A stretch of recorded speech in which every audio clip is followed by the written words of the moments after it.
recent times compared to a lot of other matchups in this tournament where teams are playing opponents they haven't played for like 2 or 3 months at the very least. Some haven't never played each other before. That's one thing. Should also mention though that IG looked very solid in their series. They got a very clean 2-0 win, I would say, compared to OG that did drop a game against SG Esports, who are considered one of the massive underdogs of the tournament. So based on that, perhaps IG, and you could say might be in slightly better. But this is the big game. OG still won the series. Dropping a game in that series doesn't really matter. They get some more experience and some more understanding of their own picks.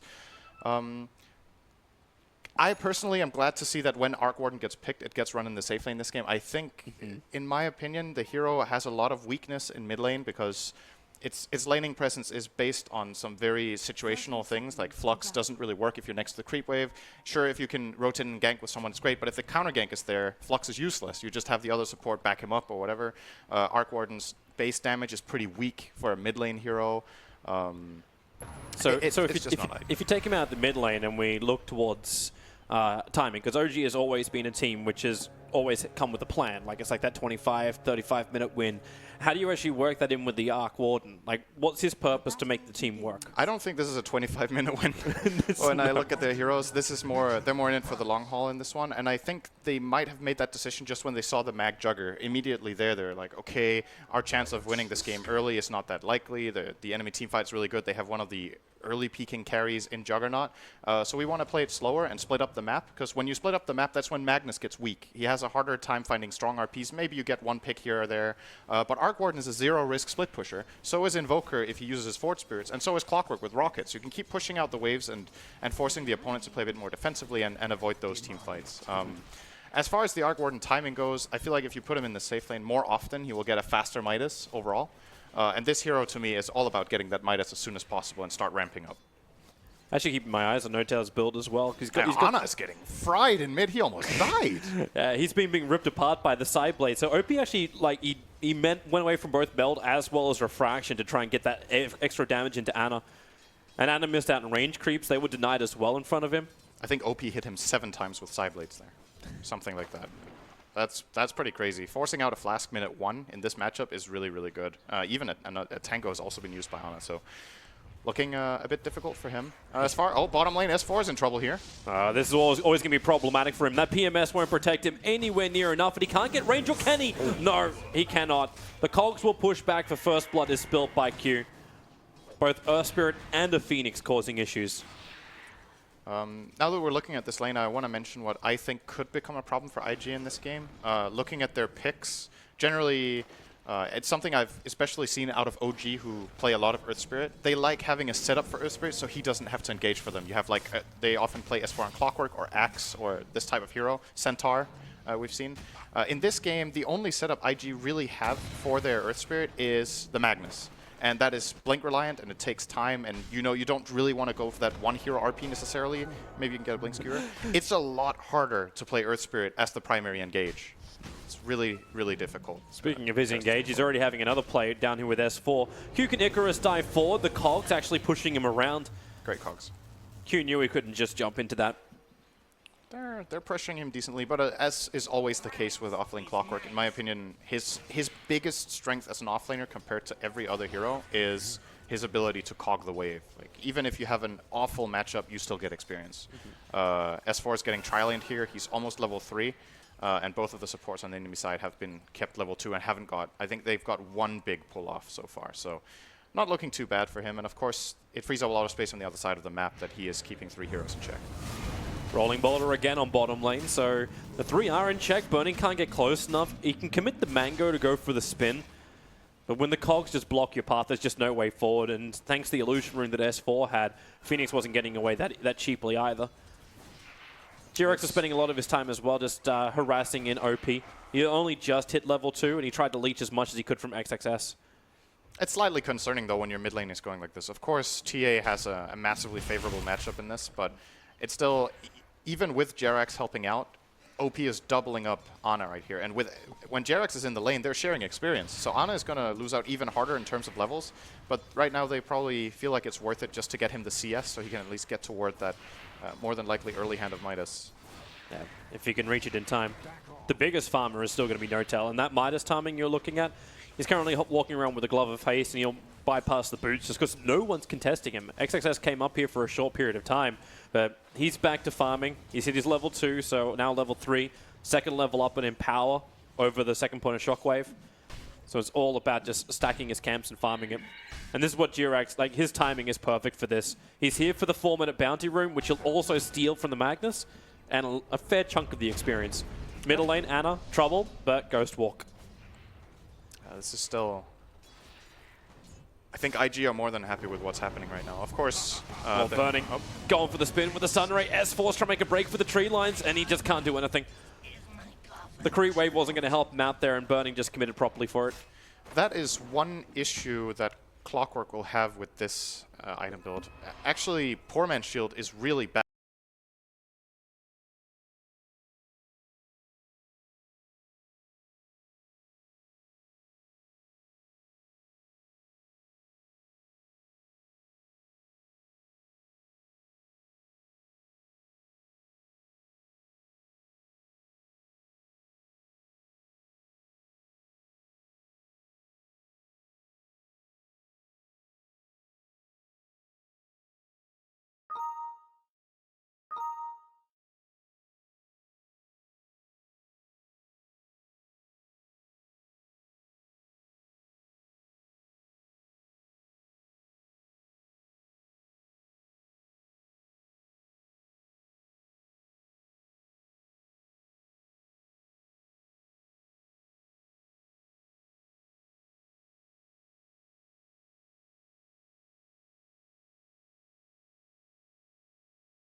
Alone can do very well against Clockwork.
And they've killed Ana once in mid as well. So the only core on OG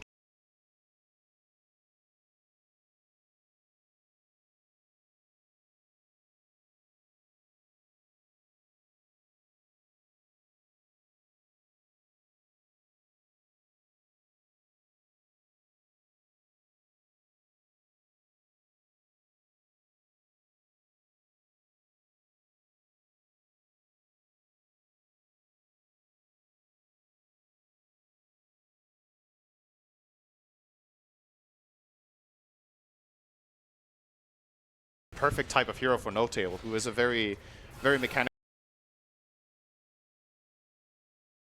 skilled player when it comes to microing.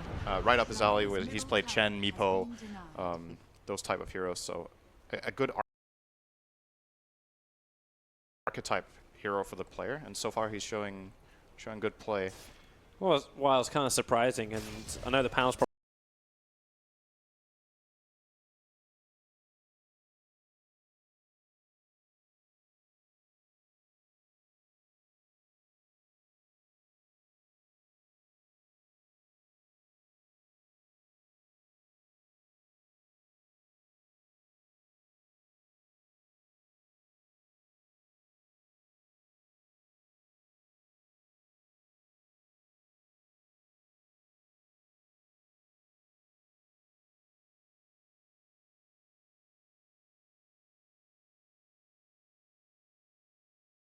Kills is it's not that easy to jump in any of these lanes. Invoker's matchup is so bad that Monkey King can't salvage it entirely. Oh, S4's in trouble once again. He was just trying to stay close enough to leech his level 6, because that's where your engagement can come.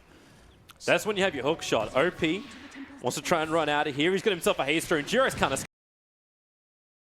escape from this. He has to stun the Sunstrikes on the way in, but OP still protected by his refraction. Orb of Venom not doing anywhere near enough work. It's this nice Radiant ward toward the bottom lane that is spotting the movement of S4, so even hiding in the side didn't work out for him because they did see him move in there in the first place.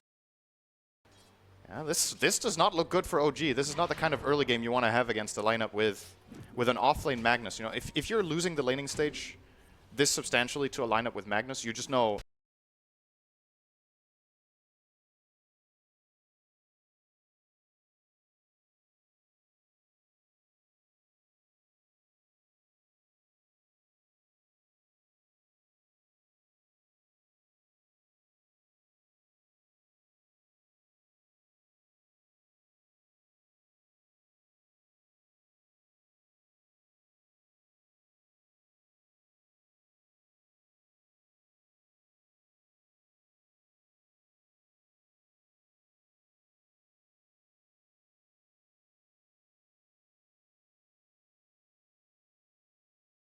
This clockwork.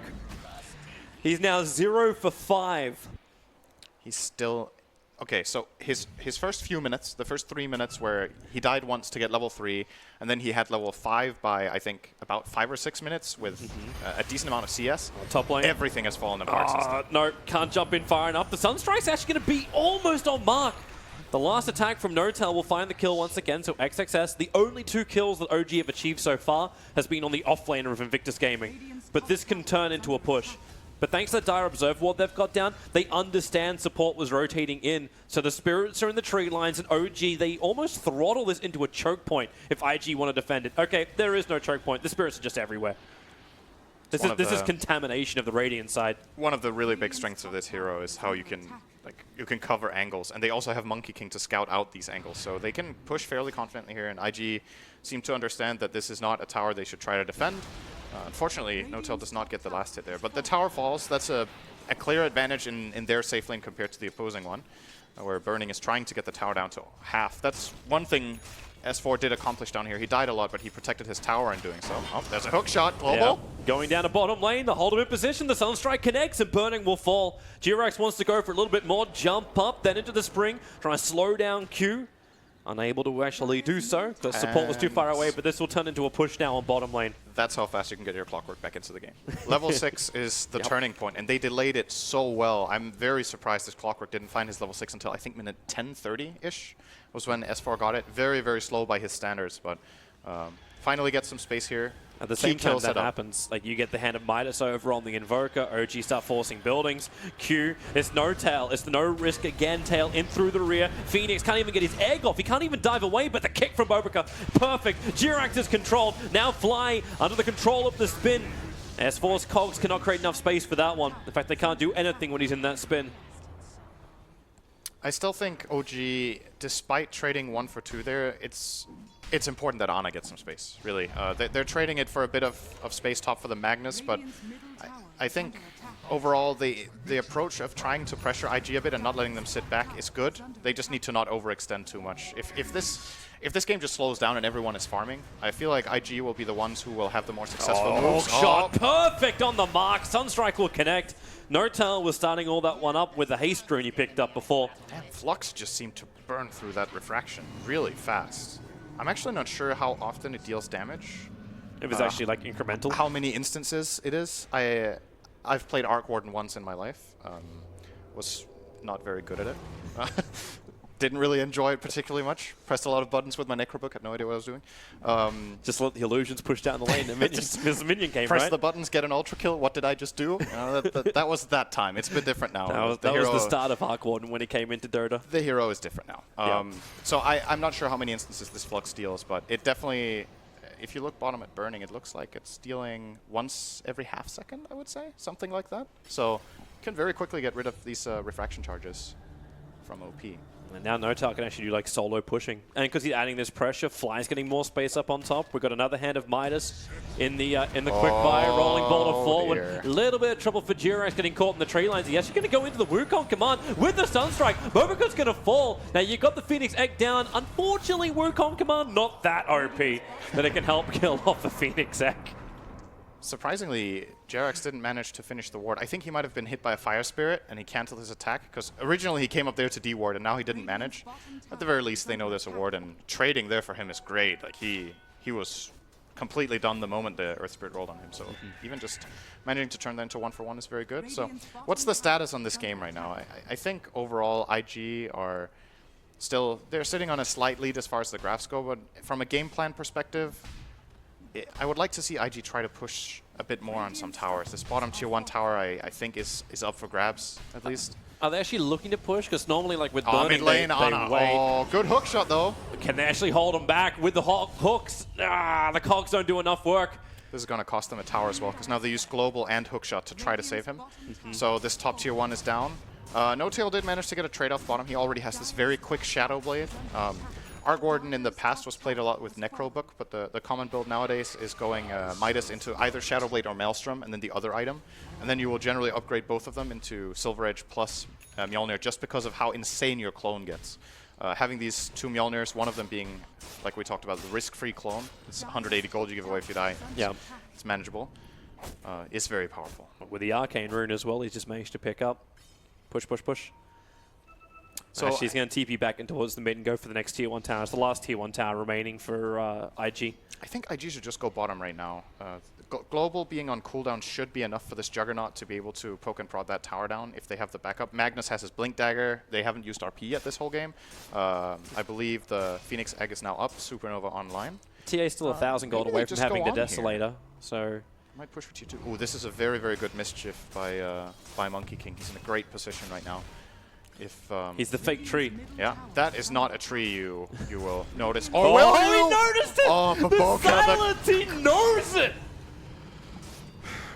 You know, it takes a monkey player to find that tree. Yeah. So of course Bobaca will find it. I think Bobaca actually even used that exact tree during the DAC finals. Well, that tier 2 tower is gone. So the master is still the master. Yes, he is. Very, very nicely done there by Bobaca. That's so big. It secures them a tier 2 at no cost. Basically, all of their spells are still available. OG, I think Templar Assassin wasn't even there for that push. No, she was just farming Ancients. She's farming a Deso. Very, very efficient usage of the map by IG, and just these small details make such a big difference. With that Desolator up now, can IG actually take Roshan, or is OG still going to be too much either on the split push or even with the contesting of Roshan? They have really good heroes for messing with Roshan. They have Rocket Flare, they have the Spark Wraiths of the Arc Warden, Monkey King can sit in the trees. Probably not advisable right now with how Bobaca is playing this game, but you know, if he doesn't even see you jump there, maybe you're safe in that tree. So I think it's a bit difficult right now for IG, but what they can do is they can try to go for a smoke rotation, find any core pick, and do a very quick roast themselves. But I don't think you just flat out go in there. Well, they went for a smoke. It's a 4-man smoke in the mid lane. Yep. There was no vision from the Radiant side. This move kind of has to work for OG. If this doesn't work and IG either pretty grouped up, pincer them or outmaneuver them, then... The only thing that's not there is the Magnus. He's still up on top lane, and he's farming up his own hand of Midas, so we're really going to rack and stack up the Midas. But they sense it coming. The Radiant scan happens just on the mouth of the river. But the person they're going to find is Bobaca. Fly gets the reveal. Global Silence is up, but OP is the better one if they can kill him. Hookshot forward. S4 up towards the Ancients. That's the better target. Killing off Burning. Jirax ready to jump in again. Bobaca can actually jump up the hill. In fact, it's going to be a 2-man stun into the Wukong command. IG, they'll fight from the high ground. OP will have to do some serious work here underneath the egg. They're able to bring down Fly. The skewer forward. It's No-Tail who's on the run. Creates a copy of himself. And do they take the bait? The RP is out. They find the real one. You've still got the copy of No-Tail trying to kill off Q. It won't work when the bonus damage is there. The Sunstrike, they all avoid it. In fact, they were gathering up together just to make sure they wouldn't be hit by it. And Invictus Gaming, a 3-2 trade-off. It was 2 supports and a core from OG. But they took that entire fight without burning. Exactly. It's very impressive decision-making that they choose to go in for this the moment, you know, other will just be like, okay, cut our Juggernaut, let's get out. I think Earth Spirit was in a position to just flat out disengage, but they still see the opportunity in combining their spells of the Earth Spirit and the Phoenix, as well as, of course, the threat of the Magnus. OG can't really move in as a group in this clustered up area next to the shrine, so they eventually have to just concede heroes to OP. Does Anna have? No, he can't. Good attempt. There's Bobaka, he found him again! Jirax, he was hanging on the trees, but again, you must respect the master of the king. Bobaka's playing an exceptional game. We expected nothing less. I don't really have much else to say. This Earth Spirit performance is outstanding. Nortel trying to go onto the Magnus. The Sunstrike's coming in. XXS! S4 actually gets him with the Clockwork Rocket level 4. It did just enough damage to send him over the edge, but now the jump forward. Fly gets evaporated with a blinking Templar Assassin, but he's trapped out. The Cold Snap and Deathling Blast. Refracting Charge will give him a little bit more life, but S4 hookshots in behind. They'll burn the Aegis Immortal and trap in Bobaka. He's let the Magnetize rip. Notel's got a little bit more damage, but as TA, he's actually jumping up after Notel. Jirax, there's not a lot he can really do now. He doesn't have the ultimate. Another Maelstrike will do that work as S4 running away from the tier 2 tower. Just the burn that comes from the Phoenix. But that wasn't enough to survive either. Invictus Gaming making the most out of that Aegis, getting the upper hand, and now they'll take the tier 2 tower. Sequence of plays from both teams here. I think that first kill was on the Magnus was really beautiful with, I think it was an Arc Clone, a Sunstrike, and the Rocket all connecting at the same time, just barely getting that kill. Even, you know, setting that up and having the right idea and executing that is difficult, and then IG come right back at them with very nice rotation here overall. And the big kill here is Arc Warden. I think if OG want to have a chance at winning this game, they need this Arc Warden to get really, really big. And these 2 deaths slow him down a lot. Relative to other heroes, because of how dependent he is on this Midas, just being on the sidelines with this Arc Warden, it hurts twice as much, it feels like, whenever you have these long death timers. And IG are extending their lead, I would imagine. 10,000 experience actually at this point, and 7.5k net worth. So it's arcing up, but you've still got a lot of ways where OG can go for the quick picks and go for the split push. Once this full Mjolnir is up, but it's taking time.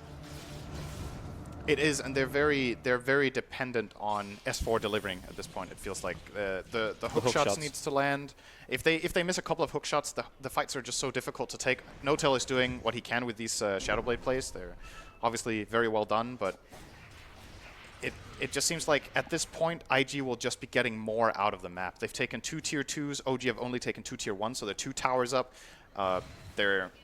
They have Empower, as I've mentioned a couple of times. Just it's something you can't just ignore. It's a big part of the equation. IG just farm faster. And when it comes to super late game scaling, I don't know who I'm favoring, honestly. I think both lineups go very well into the late game. I'll just make some more entertaining games later on. IG are pushing in the bottom lane. Notel's trying to go for a little bit of a play onto Q. The Sunstrike's coming in. Q, he walks right into it! Oh, Anna hits the mark, gives Notel yet another kill. Burning is still keeping up with this. He's staying on the front lines. And OG, they'll use the fortification only because it's gonna be refreshed anyway when the tier 1 tower goes down. But Jirax, you can see just how cautious he is. Bobaka, if he tries to play this right, will work out exactly where Jirax is. They don't have a ward up on the hill, so they do not know. But there's your hookshot in. Jirax, Wukong commander's out. It's a good stun to the Magnus. Removed from the field. A good tornado combining up with the Global Silence. Burning able to get the spin off. Do they have enough damage to kill him before the TP will complete? Yes, they do. Burning will fall, and OP's on the run. The BKB has been triggered. It's got 1 more second before it'll actually time out, and now they can focus him down. Keep the stuns, keep the control. Phoenix back in with the egg. Surrounded by so many, but no one's attacking it enough. Or will they? Yes, they will. Fly will get rid of it. They'll move on to Bobaka. Magnetine's causing issues, but not enough for OG to actually drop. All 5 players will survive, including Jirax on 65 HP. That might have been the limit of how aggressive IG could play. They willingly started pushing up toward this tier 2 tower with 4 on 5. They knew the Phoenix couldn't connect. And in addition, this ward from OG just doing a lot of work. The ward they have in the side basically have a Tinker ward on their own side that Monkey King could use to set up together with the Clockwork. Basically set up that entire play, and IG were just not ready for that. In the execution, OG on defense, their lineup is amazing because of this. Once again, if they get this jump in, their follow-up is just insane. They have so much damage and control. And well, if you have warding like that, you're going to hit. Yep. But it'll change up a little bit more once XXS is able to finish up his Shadow Blade. because then you've got the invis maneuver towards you. We have seen surprisingly little from XXS's Magnus compared to what he can do. So that's something OG have managed to do very well. Yeah, he is. He's definitely, you know, in comparison, he has like 3 times the CS of the Clockwork. Of course, Mag will be out farming Clock, but that's quite a bit this early into the game. As an offlaner, to have 125 CS is definitely more than average. It's surprising to see Burning actually so low in comparison. Like, TA is an extra 4,000 in front, but when you've got that Empower buff up, which was leveled up pretty early, Burning just was never getting the buff.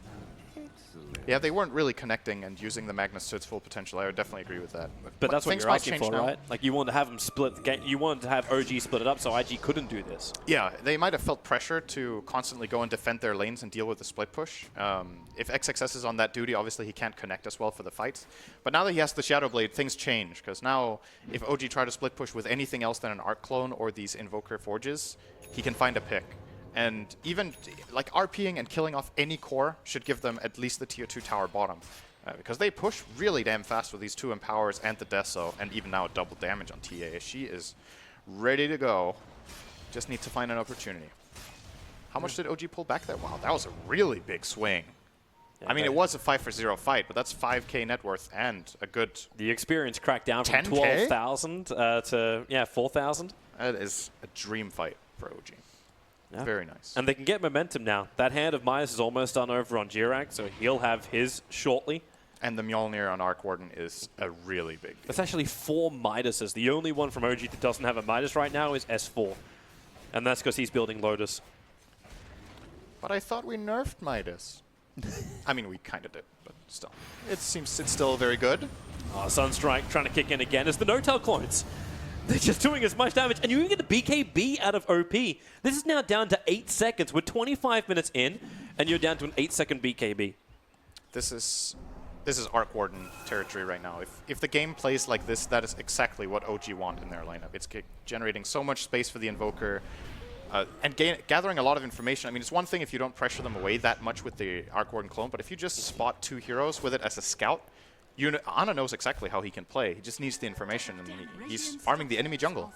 And this is against a team that were kind of destroying them 5 minutes ago. Their jungle is being farmed by the enemy mid laner.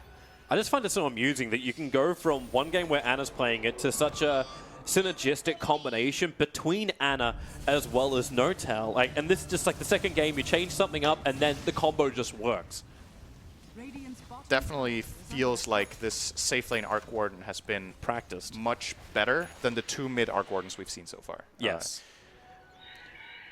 Right, now there's a 4-staff coming out for No-Tail. He's also reached level 18. Really big deal for Arc Warden to get these key levels. The lower cooldown on Tempest Double and the longer duration means now the effective downtime of Tempest Double is 22 seconds only. And this is before he gets his cooldown reduction talent. We might even see him get an Octarine later. I think that is a viable build on the hero as like a 5th or 6th item. But for now, the quick buy is the Silver Edge. Nothing really to break here, though. It still just deals so much damage. Observer and Sentry planted down, so again, Jirak's on the job to do the Tinker Wards. It's just a No-Tail copy on bottom lane causing problems for IG. Now, Jirax isn't going to be able to fight where he wants to, unless he just wants to try and creep skip this out, and it's actually going to be a 4-man smoke from Invictus Gaming. They did it pretty close to the bottom lane, but just still out of range of any vision. Really good vision here. It looks like they're just going to let it go. 2 defensive wards. Everyone's missing. OP's pushing so aggressively. Yeah, this is fairly obvious. They have to realize something is up. This is fairly obvious. It's a good read from OG. Their wards are just contributing to making this very obvious. They even have an aggressive ward at the top area. They have one in the Tinker ward at the bottom area, now placed by Jirax. They're missing the time. If Jirax can actually slam this wave down, one creep being pulled back in again. Okay, Sunstrike right on top of OP. And he stands his ground, but the damage. OP dropping down low. Q has to give him a little bit more life, and they got one creep that will keep the backdoor regeneration off. These are some important tools against Arc Warden, though, that we haven't talked about. Arc Warden often, when it gets to this mid-late game situation, starts forcing heroes back to base by just going on them with the clone. They have Healing Ward and Sunray, so it was a good attempt there to take down the TA, or at least force the BKB, but she stays cool under pressure and gets healed up to full easily there by Burning. Tower will go down. Oh, looks like they've isolated Burning here. That's a big kill. Perfect stun from Jirax. Holds him there, keeps Q out of the mix. So no burning for 50 seconds. He's down, and Roshan just spawned up. This is the best timing OG could have asked for. They can still lose this fight if they're not careful. Both lineups are exceptional at fighting at the Roche pit. So what OG need to do now, if they have any wards, they need to get one good ward out covering this left side of the pit.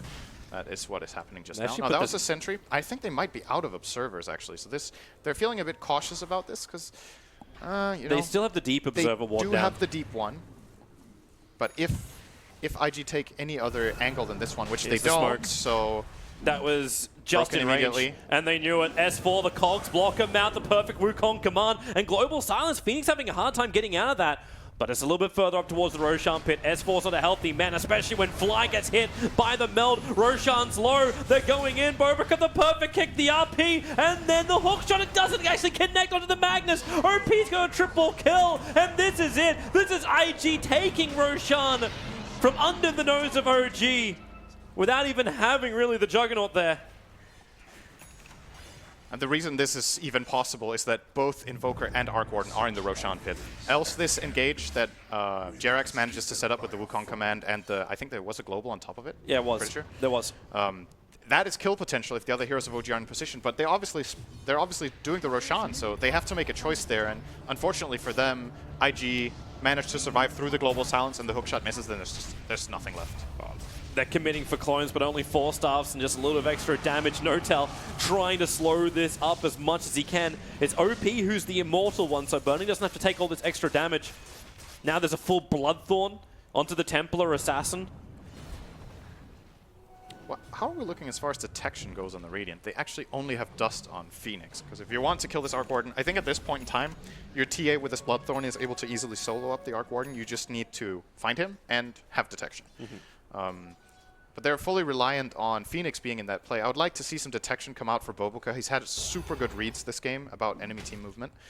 And if he could read Notel just once, he will die without buyback, and that's at least 1 lane of Rax. There is no way they can defend without this Arc Warden. He's way too big a part of their net worth right now. Well, for now, he's still looking towards that Lotus Orbs, but he might be able to just move back and pick up the gem. Yeah. Wouldn't be a bad choice. I think when you're in this position where you have the Aegis, you've taken all the enemy tier 2 towers, and you have probably a fairly good idea of where OG's vision would have been. You can go and clear out a couple of wards, and then if you don't feel comfortable carrying the gem around any further, you can just send it back to base and save it for later. But I agree. I think gem would be a solid pickup. But for now, it's just the standard. Get back into your lanes, stick as a group, and let XXS do his work. Like that double RP, the first time we really see it get a really good land, and it comes at the perfect moment. It's pretty impressive when you think about it, right? That was the first real RP we've seen the whole game. And I feel like we've only seen Omnislash once by Burning, which was super early on in the lane on a kill on Clockwork. So despite not really getting that much value out of those 2 big ultimates, they've still managed to win these fights against OG. That shows how much the support duo and the TA have been managing to accomplish here. It also gives a lot of credit to OG. OG, it was one of the big things. Like, you win your winners bracket final, and then you lose the grand final. Like, this is the type of thing is like, okay, these guys actually worked this out, and in the manner they lost, the 3-1, it was pretty brutal to say the least. And OG had to learn from it. And their positioning has definitely gotten a lot better. Trouble. A lot of trouble. Silence is down and the skewer back. Oh, if only it was a real one. Not better positioning from Fly that time. No. you praise him and he gets cursed. Classic. Wasn't that 3-0? Was it 3-1? It was 3-1. Okay. I'm fairly certain it was 3-1. I thought they got cleaned out. I could be wrong. Actually, they might have been cleaned out. I think the winner bracket final was 2-1. The 3-1 was TI in every single major grand final was always 3-1. Maybe that's where my brain's going. Apart from TI3. Apart from TI3. We don't mention that. No, nobody remembers TI3. No. That wasn't that important. No. Actually, the one we all try and forget is TI4. That Sunstrike right in the mark. OP's going to get hit by it. 4 staff back out. Do they have healing ward? 40 seconds, actually. Okay, so this is a good hold. IG will not be interested in pushing up with a half HP TA, and they could burn all of their urn charges to get her up to like 2/3, but rather just control the map a bit, wait for next healing ward, maybe look for pick, and OG are hungry here, but they're gonna get jumped. S4, does he have enough life to survive this? Almost. He tried to go for a point-blank range hook to keep Burning under control. I think he actually wanted to try to hook Fly, but they didn't have enough time to communicate it, or he felt like he was blocked. But it's worth a try, right? If it fails, you're still dead for the duration of the cooldown. Wow, more copies. Spin goes out. The RP actually gets completely wafted. XXS doesn't hit anything, but the big stun from Jirax with the global silence now being triggered. Notel wants more damage. The damage is good on the Magnus. The Sunstrike won't be able to connect. The extra clone of Notel getting dealt with by Invictus Gaming, but heavy damage, and now, again, with no healing ward, not a lot of life, they are going to retreat. Rare complete miss from XXS. Also, OG are doing a good job at positioning correctly here. For this type of defense, you want to form an arch around your tower. Try to split out, like at the periphery of a circle, basically. So if Mag really wants to commit for an RP, maybe he will get one, but it will be on one hero. And I think maybe XXS was trying to get two, or he overshot his blink because they had a big enough distance to the tower. And because of that, like you said, failed it completely. And that is the end of the push. Notel's still hunting for this kill on Q. Like, Q's able to dive himself away, but he wants the kill so Notel can finally have the silver edge and be close enough to having buyback. They just timed out. Okay, he'll just take it without buyback. All right. Oh, he got a skewer top here, XXS, but Sunstride's coming in with the creep wave and the cold snap. Deafening Blast is keeping Juggernaut out of the fight. Magnus will end up surviving. OG can't say the same. Invoker plus Monkey King dropping down. I think XXS... Did he break the trees with Skewer so Monkey King fell down? I believe so. The line looks right for it. It's either that or Force Stuff. He was definitely stunned there in that tower, under that tree, rather. So that's 2 good kills for them. There's a minute on the Invoker. This should be enough time to reach the mid-tier 3. If Notel's in a good position and has Tempest double up, though, that you're already buying 13 seconds with those 2 magnetic fields. Yeah. But the push on bottom lane. I suppose you got the BTs on TA. Yeah, TA can connect. This is a good item choice. It's necessary to have Boots of Travel against this hero. It's pretty annoying to play against Arc Warden at this stage of the game when he has this kind of farm. Let's just put it that way. IG are doing a good job at dealing with the pressure. S4, burning. The cogs. Actually, Isolate burning. Templar Assassin's going to blink herself in. Getting mana burned up a little bit by the cogs. Now another hook shot in from S4. But the RP! XXS hits it perfectly. Skewering him back into 3 with the Omni Slash. OG get evaporated. OG, wall of hurt under their tier 4 towers. Everyone's going to be pushing up the daisy in a second. Silencer will have to bite back. But what do you do against this? The Invoker's up in 3 seconds' time. That's one advantage you have, but you're about to lose your mid-racks. Fortification only delays the inevitable. There's no Arc Warden. Yep. He has buyback on cooldown for another 25, so maybe if OG play this exceptionally well, they can defend the second lane, but I don't know if there's time for it. 18 seconds. Tornado EMP is down. Anna's trying to delay it as much as he can, but you can see IG, they're just going... They're going for the jugglers, just the melee racks if possible, and they've got him. Yep. So OG will have to accept the fact they've just lost 2 lanes of racks. They will also be forced to buy back the Arc, I think. IG are not going to stop until they get this buyback out. Nice ice trying to slow him down. Bobica, there's your rolling boulder forward, doesn't really find his target, the quick silence. Anna trying to do his work against that Earth Spirit, but the tier 3 tower's gone. There's your buyback, Sunstrike is right on top of burning the hook shot, flying in from Ezreal, trying to cut the field again, letting the Wukong's command do its work. The deafening blast, you can say goodbye to the Juggernaut, Templar Assassin as well. Both down, both do have buyback. So OG unable to really punish here. If not but they lost everything but their range racks. If not for that last magnetic field, that's Megas, but Notel did manage to save it. Still, this is difficult. To say the least. It is difficult. You committed 2 buybacks to hold this. You committed 2 buybacks to lose 2.5 racks, basically. Or was it 2 buybacks? Going for only 1. He's after Q. He's actually at the Radiant Secret Shop at the moment. The Sunstrike's going to be able to connect, so you'll actually lose Phoenix. S4 doesn't just stop at the status. In fact, Anna with the push, they might be able to at least quickly force some buybacks while Arc Warden does the other push. Either that or they go for a full-on I think the wise play from IG here is to buy back neither core if they can hold. If they can just delay. Accept the Rax loss? They could accept the Rax loss, I think. That's one choice. Burning is up in 20. They might be able to hold. They have Supernova. All right, they're actually going to buy the TA. This is a bit risky because if TA dies now, they could lose out. Jirax, there's no real follow-up. The Tornado's just keeping him up in the air. And OG's got the choice. You've got 2 buybacks out now. Obviously, you're in a terrible position. But what do you really do here? Now you camp and hope that TA makes a mistake. Bobica, he's coming out. S4's got hookshot available. He's also gone Disco with that Mjolnir on top of him, but with the BKB and Global Silence triggered, OG, they back up, but XXS, what's that positioning? The sentry wall is down, so they saw him for a quick moment. S4 still in the middle of this entire fight. He has to force up himself over the cliffside. The Phoenix Egg is down. He'll connect onto S4, so he's got no way to escape. This is a double kick as well. Notel and Jirax being caught out by this, and Notel just trying to stand his ground. Remember, that is just going to be a copy of him. The real one's coming in from the north, but Jirax, that's the real version. IG claim him out. Notel on the run. 4-star, quick TP, IG, they're not going to see him in time. The TP out is successful, and OG are on the retreat, but Roshan is alive. Shows a lot of confidence from IG to chase into the jungle there. Like, if you look at the risk-reward, right? They're at their side of the map, the wave is pushed in toward their base. If this play fails and TA dies, they're at risk of losing 2 lanes of Rax themselves because she just bought back to defend the first one. That's why I was suggesting, and I think this is something IG actually did at DAC, in a game, I believe, against Alchemist, or with Alchemist. I can't remember. It was against OG, I believe, that game. They decided to concede a lane of Barracks. I believe it was actually. I'm sure 1437 can talk about that. Is he on panel now?